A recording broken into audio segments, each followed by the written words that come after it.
And have you ever wondered, is it you or is it your dog? What's the problem? If you want to learn all about dog training and operant conditioning, stay tuned to Mysteries Mysteries. I am Mr. E, and we are going to be studying all things mysterious in the world of psychology.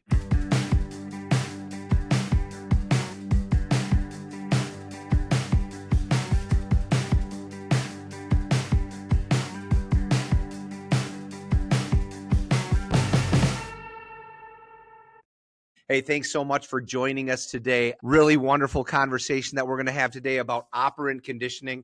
Operant conditioning was brought to us by a guy by the name of B.F. Skinner. B.F. Skinner did all of this work on pigeons and lab rats and all sorts of different training techniques that are used today. Specifically, one of my favorites is Cesar Millan, the dog whisperer, and some of the things that he does with his dog. So we won't be talking too much about Caesar, but we will be talking about how you train your dog.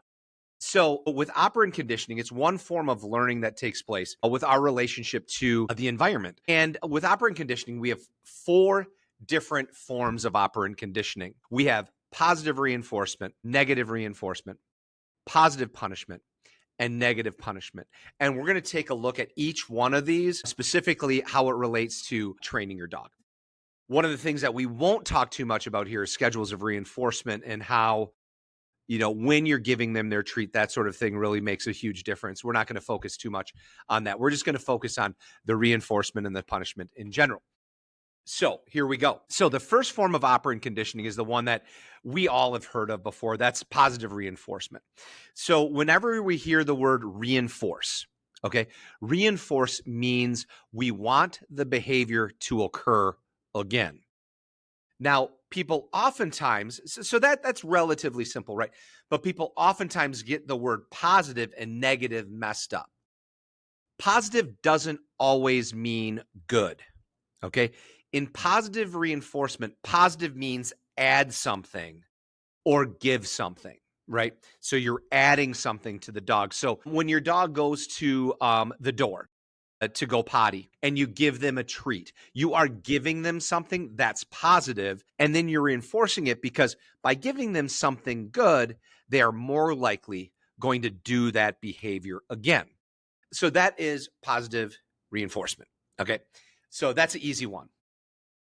Now we get to negative reinforcement. Negative reinforcement, people mess this up all the time, including one of my favorite shows of all time, and that would be Penny and Sheldon on Big Bang Theory. And some of their conversations, they talk about negative reinforcement, and they actually screwed it up a little bit. So you can look up that clip. Just look up Big Bang Theory operant conditioning, and you'll see how they messed it up. So what is negative reinforcement? So again, reinforcement means we want the behavior to occur again. Negative means we're going to be taking something away, okay? Now, in this case, if we want to reinforce the behavior, we are, in fact, going to take away something bad. So, negative reinforcement, you take away something bad to increase the likelihood that the behavior is going to occur again. So, if you've ever had an electric fence, okay, an invisible fence for dogs, they are actually being trained using negative reinforcement, not punishment. Super interesting. So what happens is when the dog gets close to the invisible fence, there's a very annoying pitch, a very annoying sound that only the dogs can register, okay, because they can hear at a higher pitch than we can, and we'll do another episode on pitch theory at another time. But they hear at a different pitch. So they hear this annoying pitch. When they move back towards the center of the yard, that annoying pitch goes away. So in fact, that dog is being reinforced to move away from the edge of the yard because that sound goes away when he does the behavior that we want the dog to do. So that's negative reinforcement. On a family level, parents, you'll appreciate this. You nag and nag and nag at your child to do a particular chore. The only reason they do it is to stop you from nagging. That's it. That's negative reinforcement, taking away something bad, that nagging. So that invisible fence for the dog, that annoying pitch sound that they hear when they return to the yard, that goes away. Something bad is being taken away. Okay. One last little anecdotal piece. This is how seatbelt buzzers work in your cars, right? You get in your car, you start your car, you're just going to back the car up, right? But there's that annoying beeping that you need to put your seatbelt on, and then you put your seatbelt on and that annoying sound goes away. Negative reinforcement. Okay, so now we get to the confusing part. So positive reinforcement, negative reinforcement, we want those behaviors to occur again. We want to increase the likelihood that somebody is going to do something that we want them to do. So now we shift to positive punishment. Positive punishment. How can punishment be positive? Again, positive does not mean something good. Positive means give. Punishment means we don't want the behavior to occur again. We want to decrease the likelihood that the behavior is going to occur again. So positive punishment means that we are going to give something bad. Okay. So positive means give. Punishment, because it's something we don't want them to do again, we're going to give them something bad. Okay. So with the dogs, when they cross that electric fence, they get the really painful, not super painful, but the painful shock.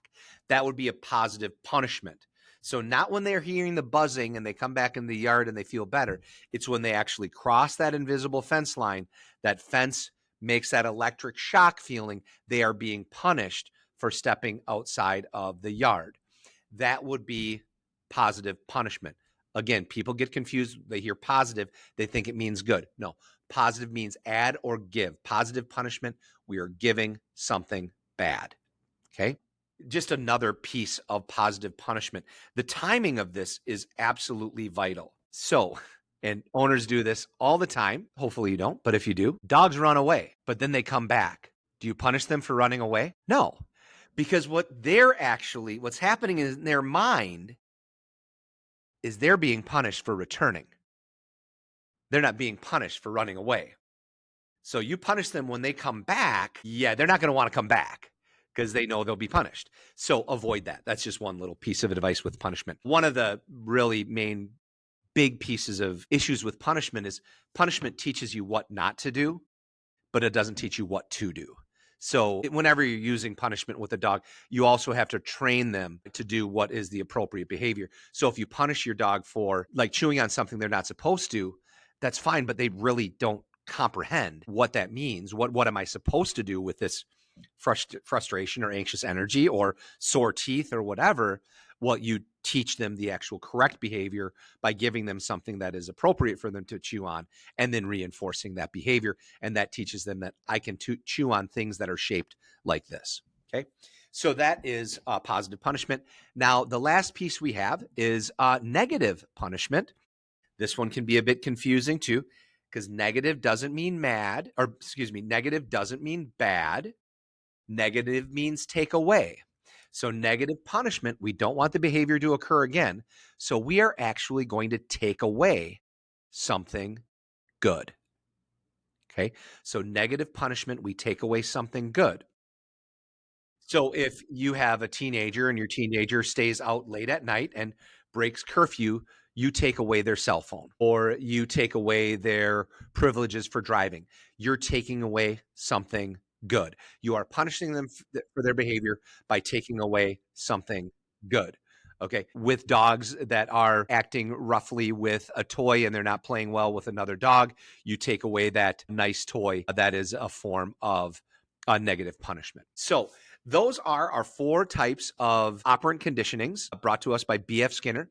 They are positive reinforcement, giving something good; negative reinforcement, taking away something bad; positive punishment, giving something bad; and negative punishment, taking away something good. I hope you never get those confused again, and good luck training your dogs in the future. I am Mr. E. This is Mysteries Mysteries. A big thank you to the creative agency, Unity Creative, with Bear Wade. And also, hey, make sure that you give us a 5-star. Follow us on Spotify. Follow us on Apple, anywhere that you can find podcasts, and check us out on TikTok, Insta, Facebook, YouTube Reels, whatever you can find out there. I hope you have a terrific day. We'll see you.